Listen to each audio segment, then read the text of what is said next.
Namaste, viewers. Welcome to Jaipur Dialogue USA and Jaipur Dialogue. And I wanted to talk to you about somebody who is remarkably pivotal in American politics at this point in time. His name is Vivek Ramaswamy, the presidential candidate from Republican Party, about whom I did two short takes on him in the last few weeks. But today we want to do a deeper dive in his personality, in his persona, as to who he is and what is he trying to accomplish by being the presidential candidate, 37 years of age, and also what is known as the youngest person ever and the first millennial to contest the election. To talk about this, I have great pleasure in welcoming back one of my very favorite guests, Mr. Rahul Sur, whom some of you would have known. Rahulji Namaste. is a former IPS officer, Inspector General of Police in Maharashtra, and recently retired from United Nations after achieving the position of what is known as chief. He is widely traveled internationally, Middle East and Africa. To the best of my knowledge, he knows four languages.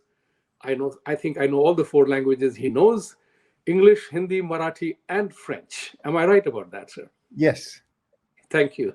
So, wanted to talk about Vivek Ramaswamy, who has created quite a flutter in the American politics at this point in time with his very open conversation. Tell us your perspective on Vivek Ramaswamy, the person. Yes. Thank you very much, Vibhuti Ji, and I'm glad to be here. And I wish my greetings and namaste to all your viewers. About Vivek Ramaswamy, the interesting thing is that the U.S. Constitution says that an American-born citizen should be at least 35 years old to be eligible for the office of the president.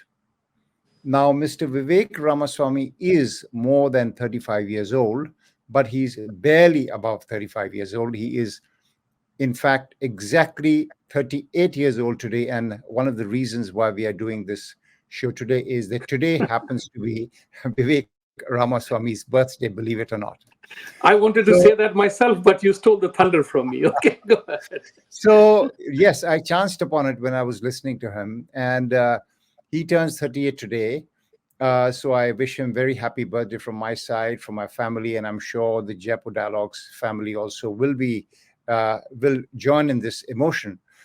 Now, in terms of his age, he is so young that he is going to be, if elected, that's a big if. He's going to be the youngest president ever. You might recall that John F. Kennedy was 43 years old when he was elected in the 35th president in 1960. So in terms of his Vivek Ramaswamy's career, I guess the one-word summation of that would be an overachiever. He has done his biology from Harvard University. He did his JD from Yale Law School. He was a nationally ranked tennis player. He plays the killer piano. I can tell you that much. I've listened to him playing Mozart's the Turkish March, and it's very nice.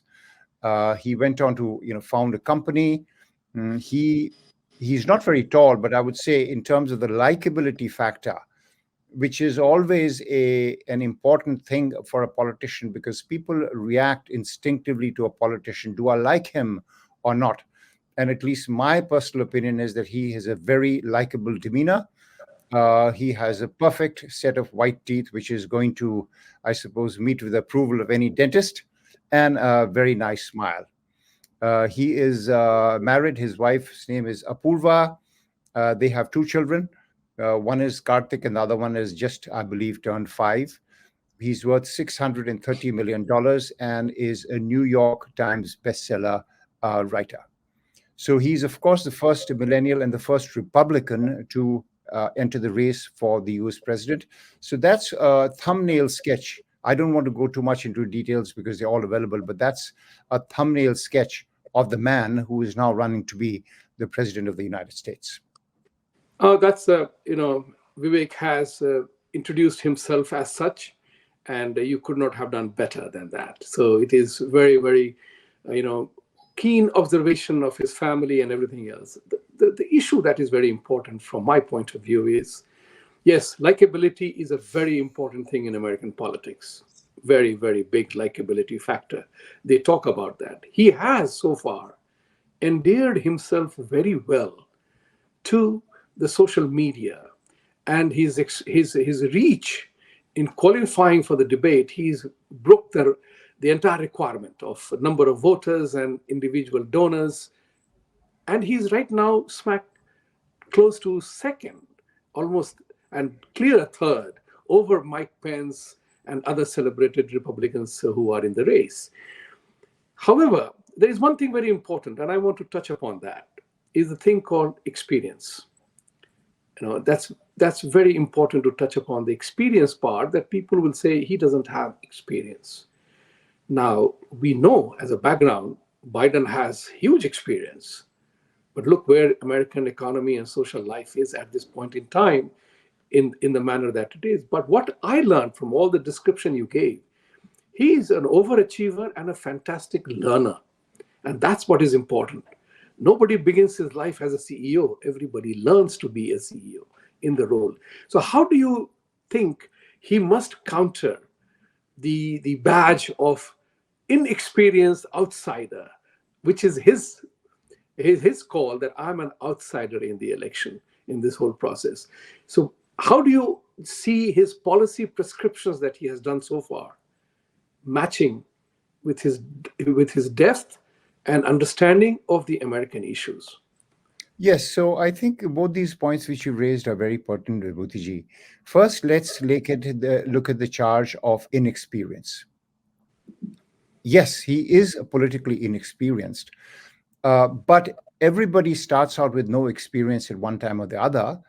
And a person, for instance, who makes his first billion, you don't go and ask him the question, but you never made a billion before. How have you made the first billion? So, consequently, it is important that he is taken for a person who has demonstrated leadership, outstanding leadership qualities in other fields. The only question is whether they are transferable, because you have had, other politicians, other, I would say, very rich men, for instance, Michael Bloomberg, who made their money, who went into politics and did not succeed. You had Ross Perot. Uh, so the thing is that in terms of inexperience, my answer is, how has he demonstrated leadership in other fields? If he has, yes, it is a transferable skills. Of course, in politics, it requires a special type of leadership, but we can get into that as to how he has managed to come to third and second, even starting at 0-0, which I think is a very reliable indicator of an astute political mind and a strategist at work. Now, let's come to the second part which you asked, which is his policies. He has a grand vision, and that he says he wants to lead a national revival like Ronald Reagan, with a moral majority of winning the election with an 80-20 majority. That is really, I would say, an ambitious thing.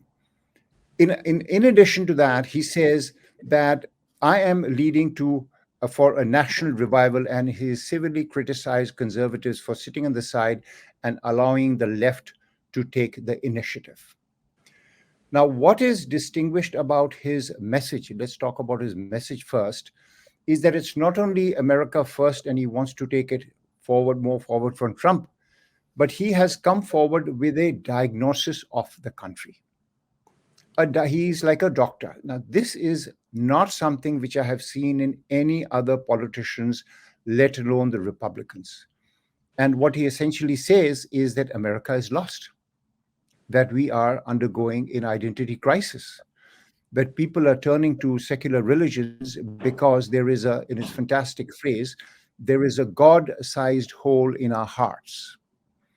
And therefore, he wants to take it forward by invoking values like hard work, having a vision for the future, the centrality of the nuclear family. So when he says that America is lost, the question is, when I asked myself, when I was looking at what he says and why he says, is America lost? And the indicators are that it truly is. In terms of indicators, for example, You have the suicide rates have increased 36% since 2000. The rate of women dying from alcohol has risen 15% from 2018 to 2020. Depression rates have gone high. Gun sales, despite all the rhetoric about social justice, have increased. And fentanyl overdoses have become the number one cause of death. Now, what does this have to do with Vivek Ramaswamy's message and relevance and the way he has positioned himself politically? To me, the answer is that he has given a message, not only a positive one, but also told the nation in no uncertain terms that we are in trouble. And consequently, he says that we cannot define who they are. And consequently, when he says we are in trouble, this message is going to resonate, I think, Vibhutiji, because it is based on facts. That's my answer to you. No, that's very well said and very well defined, as a matter of fact, because the messaging is very critical, and I think he has definitely distinguished himself apart. One of the successful element of leadership is how you distinguish yourself apart from the rest of the pack, and he has done that. He's not criticizing. He's been very astute, and I like your observation that he has studied the American system very well, from the Constitution to administrative rights of the president, what the presidents can do and cannot do, and if not, how to do it. He has also exposed and espoused that entire thing. So Right. the point which I'm trying to say here is that in his case particularly, he said Reagan's philosophy: never criticize your fellow candidate. He's not criticizing anybody. He's saying that I'm leading this path, and if the voters feel that my path is correct, join me. That's the thing. He has embraced various elements. So I had actually said that he has adopted the MAGA element, Make America Great Again element, very well. And he has Obama's Yes We Can attitude. So there is a very interesting mix he has combined in his approach, and which is helping him well. So coming back to the same topic again, is that one of the things that he does is which resonated with me very strongly. I always end my show with the call to people, Satyamev Jayate. I always do that. I believe truth must triumph, truth alone must triumph, truth only triumphs. And he has adopted truth at his signature element. As a matter of fact, in one of the press conferences, he says, we can handle the truth. That's what is important. Political correctness be damned, because that's what has deluded us into doing something or not. So tell us something about the truth element. Is it reasonable? Is it political? Is it wise? Because truth is harsh. It is always very difficult to digest. The truth has many interesting elements to it. Truth is very harsh. Truth is hard to digest. So how is he going to deal with that truth element when he goes forward? Thank you, Vibhutiji. You are absolutely correct that he has used the word truth. You often see the slogan truth as a single word behind him when he's speaking. And when I first saw that, I said, that is a really ambitious thing. Is he going to be able to pull it off? And then what I found out was there are two fascinating aspects to this. The first is that he has told what he considers in an unapologetic manner some truths which he sees as truths. For example, he says God is real, that fossil fuels are essential for human functioning. There are two genders. The nuclear family is the best system of governance known to man. An open border is no border, etc. There are 10 of them. And when I looked at it, there were 3.5 million tweets, the truth.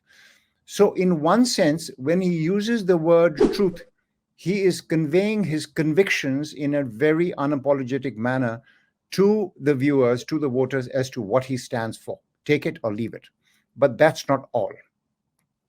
The second aspect is even more interesting, and I would say a fascinating political strategy, and that is he is building upon the very solid empirical foundation that Americans' faith in their institutions has been crumbling.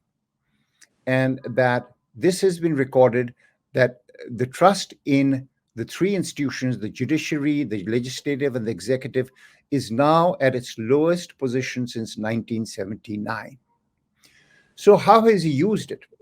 He says that the government is not telling the truth, and consequently asking the government to tell the truth. And speaking on behalf of the citizens, obviously, because he's a candidate, he's trying to represent the citizens, says, we can handle the truth. Now, if you're a voter, and if you're listening to a candidate saying, the government should tell us the truth because we, the citizens, can handle the truth, are you likely to agree or disagree with that? You are likely to agree. And consequently, it is a double edged sword he has used. One is to put the government on the back foot, that they have not been telling the truth about so many things, including Ukraine, Hunter Biden, COVID, etc., etc. The list goes on. And recently, he had called for the release of the shooters' manifesto. Says, "Give us the manifesto because we can handle the truth." Now, that's a very famous line from a movie called A Few Good Men. It's iconic. It's a part of American culture. And when he has used the line, he is using American culture. He's using an empirical statement that Americans are losing their faith in the government. And he says, we can handle the truth. That's the sense in which he says it, to convey his convictions and also convey the dissatisfaction of the voters towards the government, asking for greater accountability. It's a brilliant political move, which I think is very risky, but should sound as a warning to other people who think that he does not have a political bone and who thinks that merely because he's inexperienced that he's not going to get anywhere. It's a warning. It is a wonderful thing. Actually, everybody in our work, we always say that everybody wants to listen to the truth so long as it doesn't involve him. Everybody wants to change so long as it doesn't involve me. Everybody Right. wants everybody else to be truthful and honest except me. These are the classic fallacies of the process that we are in. And thanks to the media, the electronic media, what is happening right now is that we are seeing how truth is spun. Whether it is Fox, CNN, MSNBC, we know that there is something not okay, that the government is not telling us the truth. And you Right. listed those things: COVID, Ukraine, and whatever, Biden, Hunter, everything has been fudged along. And people also know, thanks to Elon Musk's Twitter exposure, Twitter files, that was brought out so very successfully, that how government was interfering in the media dissemination of information. Election result could have been different if the news were said as it was, which they accept few years later. So truth is a critical strategy, and I think I agree with you. It's a very risky strategy. As I was told once upon a time, in an otherwise dishonest world, if one person shows up as honest, people immediately don't trust him. It's a very, very, it's a very interesting observation from which I learned. My boss told me about that. In an otherwise dishonest world, when you come out as truthful and honest, people will initially not believe in you. But truth and trust go at a premium. And to that end, I think Vivek is putting himself at a premium, challenging others to come out with truth. So, Satyameva Jayate, as we say in our Hindu philosophy, and he has embraced it so very remarkably. Now that brings me, Satyameva Jayate, truth, to I did two short videos on him. One was definitely related to the fact that the attacks by the right-wing extreme Christians who accused him of being a Hindu, and thus America must not vote for him. So the question is America ready for a non-Christian Hindu president? How will he respond to this? How will he be attacked for his Hindu faith, just as Tulsi Gabbard was? So there is a very interesting dimension to his candidature. How do you address that part of it? How will he handle the religious part of it? He has done it so far very well in terms of relating that the Judeo-Christian values are much more similar to the Sanatan value that he follows and he's proud as a Hindu. So he has brought about a likeness and a likeness in the two philosophies. Your thoughts? Yes, I think that this is bound to be an issue because he's such a different candidate. And he is, after all, an aspirant for the highest office of the land. So I think that it's a good thing that this issue is coming to the front because there is no way that you can get around it. And I think the only way is to address it squarely, which he has done so far. But in terms of analysis, here is how I look at it. First of all, you can look at the familiar left right divide and say, well, in the right, uh, how many Christians are likely to have their Christian faith as a decisive factor? And on the left, you can ask the same question. Uh, on the left, they tend to be more hostile towards, uh, shall I say, Christianity because they fear what they call white Christian nationalism. So, therefore, on the left, this might not be an issue for them. Now, on the right, again, we simply cannot take all on the right as a monolithic block and we have to segment them further. There will be one sliver of them who believe that, a characteristic of the Abrahamic faiths, that is the binary characteristic, as I call it, it's right or wrong, that is in or out, yes or no, I'm correct, you are wrong. So for the people who have a literal interpretation of the faith, then obviously he's of the wrong faith and they're not going to vote for him, and that's their decision. But I think we have to go further, and that is how many people in this country care more about the material aspects and the message that the person is bringing rather than a merely religious message. And in that sense, he has done a pretty good job in two respects. One, that he has frankly acknowledged that this country is based on a Judeo-Christian heritage, which of course it is, as much as India is based on the Hindu ethos. And so, therefore, uh, there should be absolutely no qualms in the mind of people that he's going to upset the apple cart, as it were, on the Judeo Christian heritage. But when many Christians, nominal Christians, look at him, I will say less believing, less literal Christians, look at him and say, do I like his message? And I can tell you, Vibhuti, that based upon the viewers' responses, which we read, when he comes on various shows, he has gone and talked directly in churches. I can tell you one thing: they have been very positive responses. Of course, for instance, in Washington Post, there have been frankly racist comments. But in terms of the method, the message which he's giving to many Christians, then they say, well, you know what? He's more Christian in his demeanor, in his message, in his attitude than more nominal Christians that I know. And I read a comment, for instance, he's a political Jesus come to save us, and I'm a Christian, and I can read it out to you. This is not made up. So it's very interesting that even the religious leaders in the church, they're looking at him as a man of faith. And again, very astutely, he said, you know what? I can bring back faith more into the public sphere because the first thing which he has said is God is real in his statement of facts. So therefore, they recognize in him a kindred soul, as it were, who is more amenable to the positive role of religion in public life, something which they face great difficulty when they are talking about the left. And some Christian leaders have said we will prefer him to other candidates.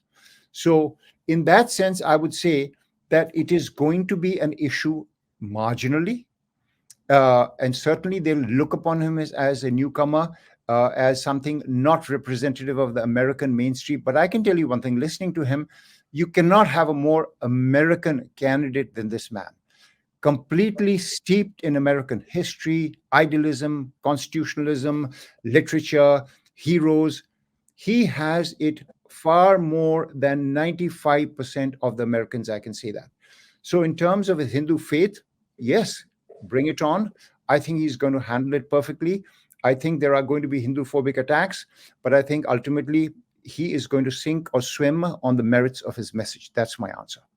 That's very well said, merit of his message. And as a matter of fact, you alluded to that element. Actually, I saw one of the podcasts in which a lady asked a question about his Hindu faith, and he said two things which were absolutely stunning. He got a fabulous response from that. One was the fact that he said, I'm not running for pastor in chief position, I'm running for the American president of America. And the second thing was, when he elucidated his stand, that lady came back and said that from what you say, you are more Christian than many Christians in America. That was a wonderful statement to come from the questioner who had doubt about his, religious faith. And you are absolutely correct. I applaud you for mentioning the fact that America is a very strong faith-based community and a country. And he is talking about faith, because faith is the first element that inspires trust. That leads you to truth. So it's a very interesting stepping into the whole thing. The other thing that I wanted to also dive into in the time that we have is that every politics is about votes, right? And every politician focuses on specific vote banks. The Democrats have played the vote bank game extremely well. They pander, they appease every fragment of the section of the society, whether it's transgender, LGBTQ, immigrants, everything. They play that emotional game very well. Right. Republicans are very poor at that. I'm a Republican, so I understand that part. That Republicans have never been able to, I won't use the word harvest, but cultivate that particular scenario. How do you think Latinos, the blacks, the others are going to look at him, that he is not white? So Latinos and blacks, how are they going to look at his candidacy? And Right. it will play an interesting role. It will play an interesting role. So how does he cut across with his very hard, strong message of being an American, working hard, as classic Republican message: work hard, do well, family values. These are all traditional American values of the Republican Party. How will he connect with these various vote banks? And what must he do to do that?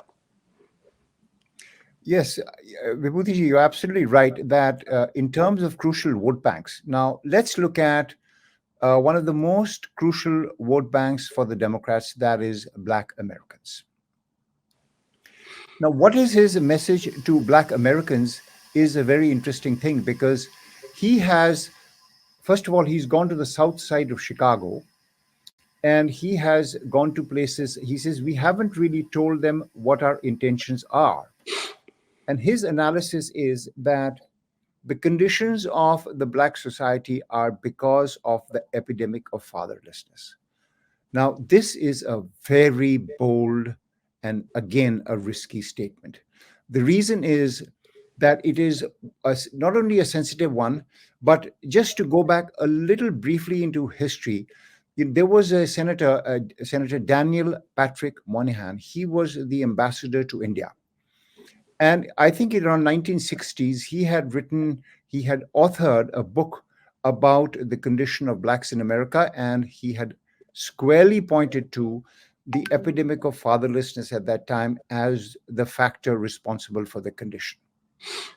Now, of course, nobody talked about it, not even the Republicans, God forbid, they completely ran away from this highly sensitive issue until Barack Obama came along. And when he was a presumptive nominee in 2008, he again said many fathers are missing, that our communities are weaker as a result of that. Now comes along Vivek Ramaswamy and puts this forward as a root cause of the conditions in of the blacks in American society, and says that the Great Society, in fact, was a problem because what it did was that it provided help to black mothers, and it was an incentive for them to turn away from their husbands, and in fact amounted to an incentive for the single family home. This is again a very, very ambitious, very bold and courageous step to be saying that. Now, he has gone to the south side of Chicago, and I saw him having a haircut out there. And again, it's very interesting how he's managed to bridge or make irrelevant the Republican Democrat divide. And he said he went to the south side of Chicago and he talked about the open border. And he said, I'm going to use the army to seal the border. And he said, they told him, what about us? Why are they letting the border open? Now, you would think that a border, which is an open border, which he's frankly against, would not gel with the leftist voters. But here you have him talking to Black Americans who said that we don't want an open border. In other words, he has gone beyond the dichotomy of a Republican and Democrat. Now, in terms of how it's going to pan out, because he's against affirmative action, and the current in America has started moving against affirmative action, especially after the decision of the Supreme Court, is something to be seen. But at least he has had the courage to talk about it. And I think that he's going to continue to reaching out to the Black community if his past actions are any indication of the future. And I think that he's going to make a positive impression, but there is certainly going to be resistance because this is a very sensitive subject. It is a very sensitive subject, and I remember um, PJ O'Rourke in Waldorf Astoria in New York. I was there in that address that he gave, and he said, America will forever have problem with having a comprehensive immigration reform or a sensible foreign policy because every goddamn American is a foreigner. That was his state of word. And he was very right because everybody looks at it from his own point of view. So, and it's natural to do that. So the point again comes back is, there was one of the podcasts in which he was asked this question that you, of course, will look at India part of it. So I want to ask you here, how Indian is he? Because I saw his Yes. 17-year valedictory address. That was a remarkable young man when he gave that valedictory address. I mean, he imbibed the sense of Bhagavad Gita so remarkably well and said it so well in the American way that it resonated with me because I know Bhagavad Gita. I live in America. You live in America. We are Americans. And yet, he was able to convey that message. He also mentioned that, during Prime Minister Modi's visit here, he stayed in Washington to listen to his congressional address, and he was very impressed with that, and he liked it. Point of the matter is, Indians are not a volatile political animals in this country, where there are 4 or 5 congressmen on the Democratic side. I noticed that Ro Khanna went on an attack or a MSNBC or CNN show with one lady, and he said that he is not the sole representative of the Indian point of view. And I tweeted, Mr. Ro Khanna, you also are not the voice of all Indian Americans. So the point is, will his Indianness, and I'm talking about Indianness, though he is American totally, go against him? Will an American think in that fashion? It's a tricky question. That's why I want to ask that. Yeah, because generally, by and large, we have an enormously well-respected position in America without the clout. So we are very much liked for all that we do. That we are not a law and order problem. Everything is great about us, but hey, they don't matter. Your thought?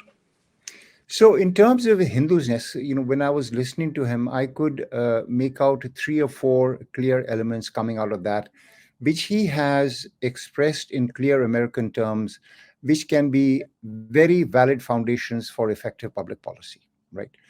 Now, of course, one of them is the first thing which he says is that God is real. And I heard him speaking about the challenges. He said, what we are facing today is spiritual. We are in a field of spiritual warfare. Now, obviously, any Hindu, when listening to him, will know that he is talking about the Dharma Kshetra in the Bhagavad Gita. And consequently, there is the army of the truth, and there is, let us say, the other army is of the untruth. And my personal opinion is that the armies of truth and untruth are more evenly matched than one like to give, acknowledge, and that untruth has some pretty deadly weapons on its side. So consequently, the battle is a really existential one and goes on and on. So that's one thing in which he had taken his Hinduness and brought it inside. The second thing which he talked about is sacrifice.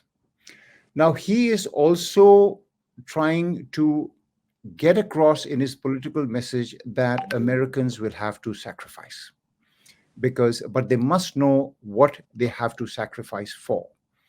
And again, sacrifice is tyaga, which is a very Hindu value. And you have so many names starting with tyaga, like Tyagarajan is a very common name. So he is again taking a quintessentially Hindu idea of sacrifice and saying that it was a big part of his upbringing, and trying to say that this is relevant to American society. I think that is also going to fly.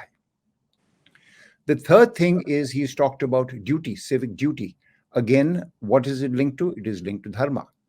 And I was watching a podcast of him with Tim Pool, and we was talking about the necessity of civic duty, and it was making sense to him. So consequently, people who are he is an American, he is a Hindu, and I would say in all humility that American public life is going to get immeasurably benefited by the philosophical Hindu foundations on which he works. It is going to be like, you have an underground stream which is making the greens above the ground above green. So he has actually been able to connect both the philosophies to remain Hindu. He's also a vegetarian. And this is also another very interesting thing, because he says that in our tradition, we do not kill for culinary pleasure. Now, I can imagine, of course, in the headquarters of meat producing companies, that must be causing some, shall I say, disquiet. But to have a president who is a vegetarian by conviction is a very big deal, because food also is a part of the culture wars. So I think that in terms of his Hindu-ness, it is unobtrusive, it is effective, it is relevant, and it will be a gift to the country. That is just my personal opinion. I think I will agree with you, because there is another very interesting element about let's talk about the last thing that you talked about, the vegetarian part of it. I have been asked this question many times: why you Hindus are vegetarian? And I have said something very simple about that. In our philosophy, it, there is no ban on eating anything. It's always a choice that comes into, as elevated life form as humans are. Right. In elevated life form, you have a choice. But if you are living in a desert area, then you eat whatever you have available. If you are in the West, in the extreme winters, when nothing grows, no vegetation grows, you eat what you can. What he's referring to, the conviction, is because we in India, we have a tropical climate. We have vegetables and fruits, flowers growing seasonal all year long. So we don't need to necessarily kill to eat to survive in a beautiful tropical climate that we have. So our viewpoint is also based on geopolitical existence of the country that it is. The other part which I want to say is very simple, is that the sacrifice, gratitude, these are words as much Hindu as they're Christian, right? Most of the Christians will always say, be grateful to what God has given you. That's what we say too, what nature gives you for everything else. So he has brought about a synthesizing of the universal phenomenon that exists around everybody. Sacrifice, duty, dharma, these are all part of one's essential existence, because we all make a sacrifice in life for ourselves or somebody else. Now I want to come to you with a very interesting thought process. Like Vivek has been on a rampage with that, and he has talked about transformation, not incremental change. And that's what America needs, a transformative practice put in place, not incremental. To that end, he has taken up the deep state. He has taken up World Economic Forum. He has openly derided America's Ukraine policy. By the same token, he said that we are trying to defend somebody else's territory, and here our territory is being broken through. How wise is that? He's prescribed many things in that matter. But I have listened to since 1991. Uh, Various presidential candidates all talk about fixing the swamp and the deep state and Washington, the ills of Washington. Nobody has succeeded. And I remember Chuck Schumer's advice, Senator Chuck Schumer's advice to President Trump: be careful of taking up the intelligence agencies. They have more than 6 ways to take you to the cleaners, whatever that phrase is. 6 ways, 6 days to Sunday, they can take you out. That's exactly what happened to Trump. He took on the intelligence agency deep state.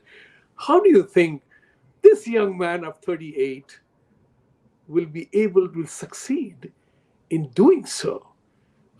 Because everybody wants to clean Washington, but nobody succeeds. And you are a police guy, so Yeah. tell us about that. So I don't think there is any way we can underestimate the extent to which the establishment is rooted and has real power in the United States. And one of the things which he says is that America has three branches of government, not the fourth. And what he's, of course, referring to is the administrative branch. Now, his point is that the Leviathan cannot be tamed, it must be eliminated. So, in his site, for instance, he's got the Department of Education, he's got the Nuclear Regulatory Authority, and he's got the FBI. Now, let's take each one of them for turn by turn. The Nuclear Regulatory Authority, he did a presentation on that in which he had a chart, and he said this country has not had a nuclear power plant since more than 30 years. And they have a 32-step checklist for getting any kind of approval.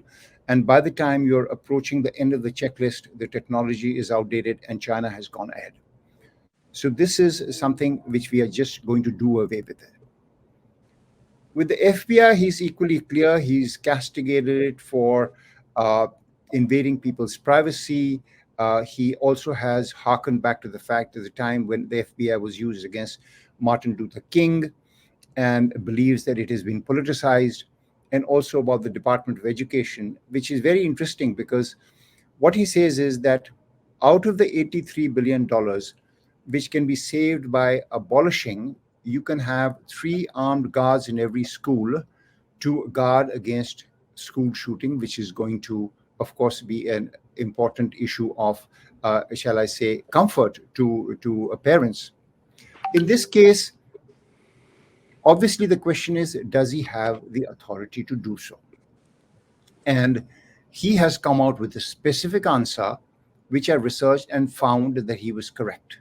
That it doesn't mean that he's not going to be taken to court if he's the president and if he tries to do over with them. But the authority is very clear, Vibhuti. It is USC 3302. You can go and have a look.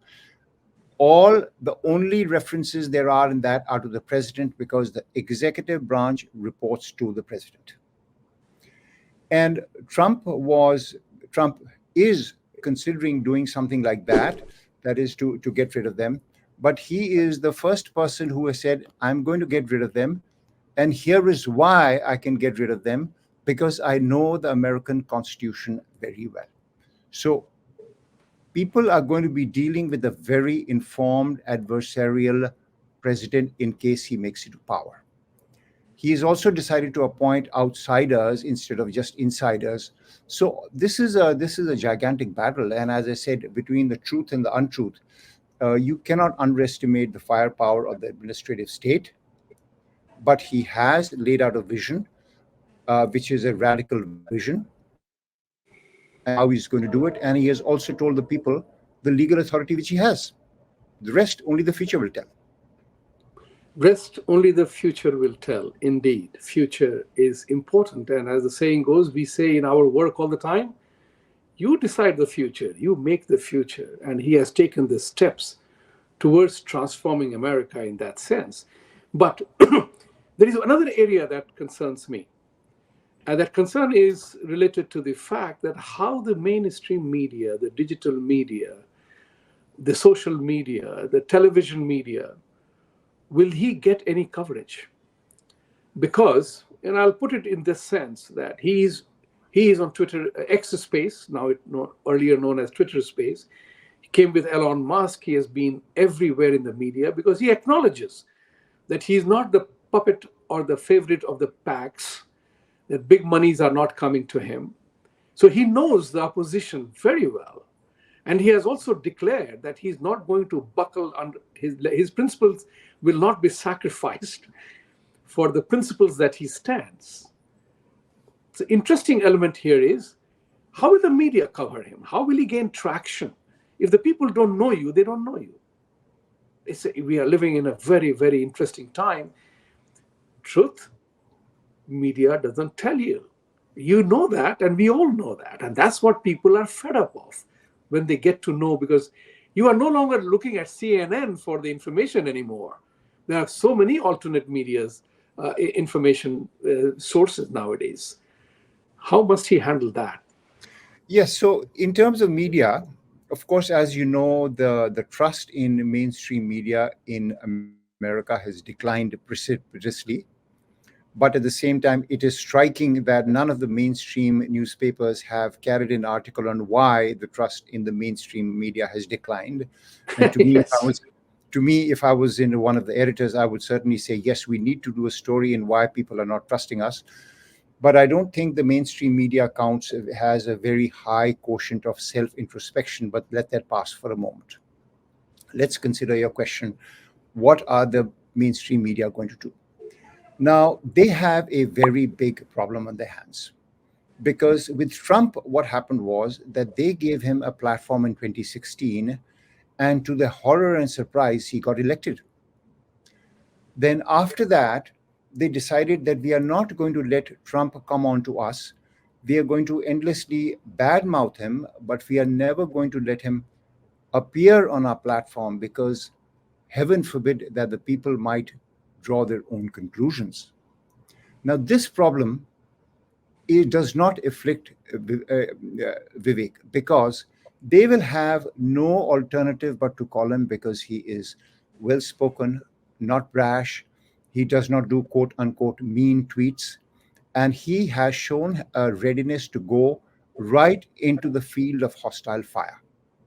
I have seen him being interviewed by CNN, by Chuck Todd, by Questioner on PBS. And I can tell you one thing, invariably, the questioners have been hostile, uh, partial to a certain line of questioning, tried to pin him down, and have all miserably failed.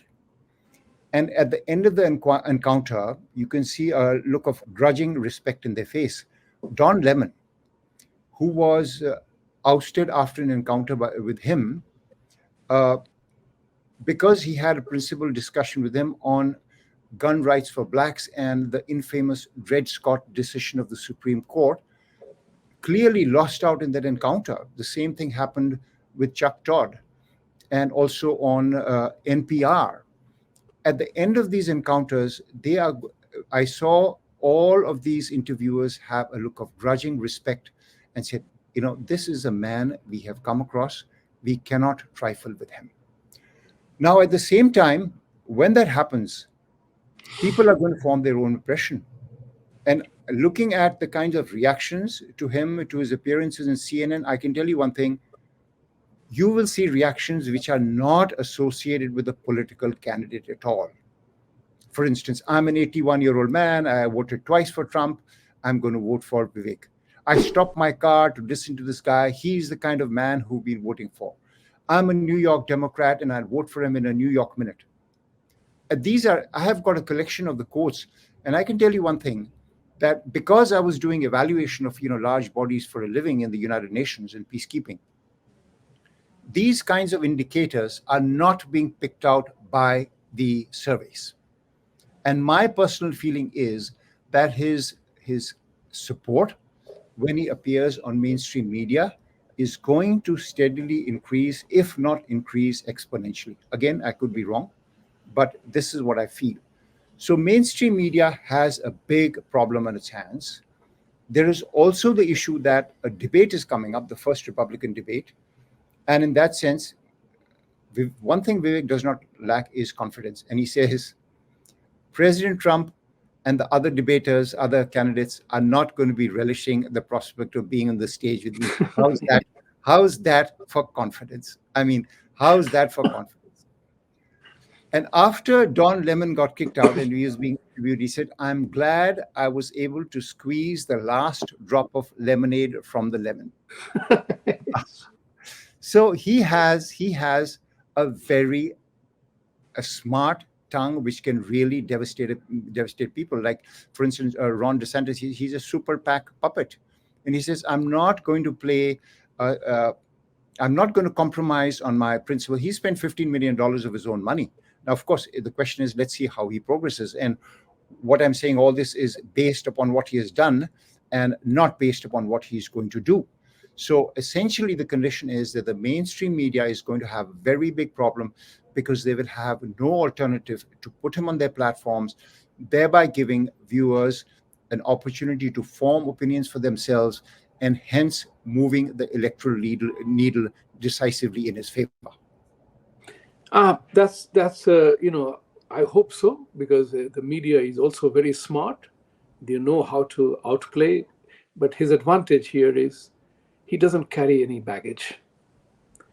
He has no baggage, and as he said, his books are open, tax files are all open, and he has no scandals behind him.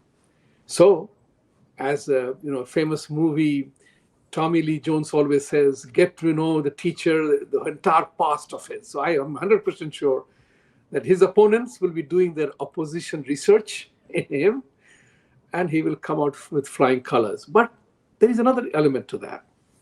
He's remarkably inexperienced about the world affairs, the politics of it, but he has shown amazing wisdom and practicality in dealing with that. And I definitely like that idea of his. That's a thought that bothers me from time to time, that every American president, congressman, and senators very rightly say that we are doing this for American people, we are doing this for our country. And that thought has now percolated down to other countries as well in the geopolitical sphere, that if America is doing everything for its own interest, why are we giving up our interest to sacrifice to American interest? Or why are we doing their bidding, right? And this is where he said something remarkably, truly remarkable, in which he says, "I'm doing things for America. I know Putin will do things for Russia's interest. At least we will agree that we know what they are dealing with, instead of mistrusting." And he totally says that if you are dealing with China, you know they are your enemies. So when you know you are dealing with the enemy, you have to know what you have to do. And there is a greater possibility of coming to terms in solving a crisis, because I know what you want, you know what I want. And that's the time when you know what distance to take. How much can you give? How much can you take? It's not about bulldozing somebody with your American might, if I may say so. That's the point which I'm saying. How do you find him articulate so smartly about the Russian tangle in Ukraine, the China problem, the Ukraine crisis at the border here, India, for example? He will be. The people who hate India, who hate India will also examine him from that point of view. How will these countries' geopolitical scenario impact his candidacy as a US president who is the leader of the world? So, in terms of his geopolitics, he has said that he wants to take America first because America first, according to him, does not belong to Trump, does not belong to him, does not belong to Reagan. It belongs to America. Now, his geopolitical worldview, as far as I have been able to discern, is as follows. America has been tangled with China for a long time. They've had a relationship in which there have been many complaints on both sides. On the American side, they've been complaining about violations of intellectual property, manipulation of currency, etc. And many American presidents have said that they're going to be tough with China. Certainly, Trump was tougher than most presidents. But at the same time, because they are such a huge supplier of goods to America, it has constrained American presidents from taking any decisive action against China. Now, here is where his conceptual thinking comes in very clearly. He says he to sign a declaration of independence from China, and his analysis and summation of the China situation is very clear. That is, we are in a codependent relationship with our main enemy. And I find that really, really precise. Codependent obviously means that huge amounts of goods come from China and they are supplied to American customers. Codependence also means that lots of American companies have their manufacturing bases in China simply because of the cost of manufacturing is much lower out there. But he says that this relationship has not been good for us. And he wants to decisively change it through peaceful means, and including, for instance, he has a plan of getting the manufacturing out of China, not only to the United States, but other countries. For instance, he's talked about the Pacific Ring, India, Philippines, South Africa. So therefore, he has told you what he's going to do, and he's anticipated somebody giving an objection to say, oh, well, that's really not possible because everything is there in America, and said, well, this is the way we do it. But it is going to involve some sacrifice. And again, I come back to the point of tyaga, sacrifice. And he says, there will be also elements in the Republican Party who will be resistant to this from disengaging with China. He's also called for the accountability of China on COVID-19, which is going to, I think, resonate because there is a bipartisan consensus in America right now in terms of they don't have a very favorable view about China. So in that sense, China, if China hated Trump, China better be ready if this man becomes president, because they'll have it coming from him. Now, in terms of NATO, he gives less importance to NATO, more importance to Pacific, and he looks at Pacific free nations. Obviously, in that sense, the Quad is going to gain greater importance. And he has clearly said about Modi that I think he's an excellent prime minister. So, of course, this will be giving, shall I say, aggravating the Modi derangement syndrome who are affected by this in India, and my full sympathies to them. But that is what he said about that. And about India, he said, well, there have to be means to see how there can be increase in trust on both sides, so that Americans trust Indians more and Indians trust the Americans more. So his foreign policy is not based upon, military might, but through diplomacy and toughness. And what he says is he's going to take on these powers, straight up again. But let's see what happens. Yeah, I mean, something which I'm quite familiar with because, having dealt with this scenario for the last 40 years in this part of the world, I'm definitely clued on, and I definitely know one thing for sure. The reason why Russia doesn't matter to Americans is that there is not a single Russian product that America uses or Americans use. There is nothing. So when the USSR, I'm sorry? Vodka, perhaps. Vodka, yes, apart from that. So what I'm saying is that China understood it very well when the USSR was brought down and many countries were created. Russia is not USSR. China immediately figured out that next will be us in the battle between capitalism and Marxism and socialism and communism. And that's how China opened up and welcomed American industry, because they configured that the American businessmen, what we call baniyas in India, they count their pennies. They understood that the chink in the armor of American business is profit. And if the cost of production goes down, their profit margins go up. And that's how China opened up the entire manufacturing facility, became the manufacturing hub for America, which is what the American Republicans are now talking about, that we can't let vital national security items be made in China. Apple makes a lot of money because items are made cheaply in China. China is in every single American household. Even the 9/11 memorabilia were made in China. Every little thing is made in China. The pen, the pencils, the glasses, the garden chair, everything is made in China. I mean, China is in every American household, and that's where Vivek is referring to that that codependency must end, and that too with your enemy who wants to destroy you. It's unrealistic part of it, and the Americans will begin to get that. Coming to the end of the show and the conversation, of course, we will talk about the post-debate analysis of how the debate went for Vivek and the rest of the Republican candidates. How do you find him vis-a-vis other Republican candidates? Trump is a big front runner. Others are marginal. He is close to DeSantis. How do you think he will shape up against everybody else? This is the last question of the day.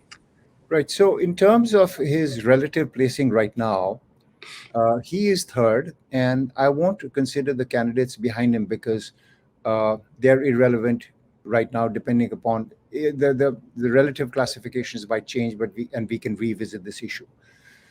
Now, in terms of Trump, he has been very distinctive that he's going to pardon him and that he has not blamed him for the January 6th because he has blamed it on pervasive censorship. And at the same time, wanting to go beyond Trump. Now, in terms of Trump, Nigel Farage, who was the architect of the UK Brexit, has said that he should look at Vivek Ramaswamy very, very carefully. So we cannot underestimate the seriousness with which the establishment is going after Donald Trump out here. His legal troubles are mounting, and who knows what is going to happen in the future and how these legal cases are going to pan out. If they pan out by getting him out of the race, then there is a tectonic shift in the calculations. Because if Trump is out, that leaves only DeSantis in front. And that's between him and DeSantis. And then it's anybody knows who can win. But DeSantis has got a fight in his hands if Trump is knocked out for some reason and it becomes a two-man race between them. He has also distinguished himself by asking other Republican candidates to sign a pledge that they will pardon him, and has shown himself to be taking a morally difficult but an admirable position that, look, it would have been easier for me because I'm competing against Trump. So I would say that we are probably on the verge of seeing really a tumultuous period of highly unexpected political events suddenly happening. That is my prognosis. Thank you very much. And I want to thank you and thank everybody else for joining in the show today. And I want to request every viewer, and along with me, to wish Vivek a very happy birthday, 38-year young man. You have taken the baton, move on. As the saying goes, always forward, even if not in a straight line. So you have a battle royal ahead. Thank you, Rahulji, for sharing your thoughts. Very, very, very fabulous conversation without Vivek, and I hope he gets a chance to watch this. Yes, I think we should Senator him. It's on his birthday. I just wanted to say one last thing, that he said Apurva, his wife, would make an excellent first lady, and she told him that her gut instinct was that if he stands, he's going to make it, so he better be prepared. So that is her advice to him. And I don't think that people realize, what an enormous value the 100% backing of your better half is when you run out to do the biggest job in the world. That's right. And people who follow Trump, that is what Melania had told Trump exactly, that, look, if you run, you're going to win. So let's see what happens. Let's see what happens. But happy birthday to Vivek, and thank you to and namaste to all the viewers. Thank you very much, viewers. As I always end my show, please sign, support, subscribe, press the bell icon, and support us. And as I end the show, I will repeat: truth must triumph. Truth will triumph. Truth only must triumph. Satyamev Jayate. Thank you. Namaste. Namaste.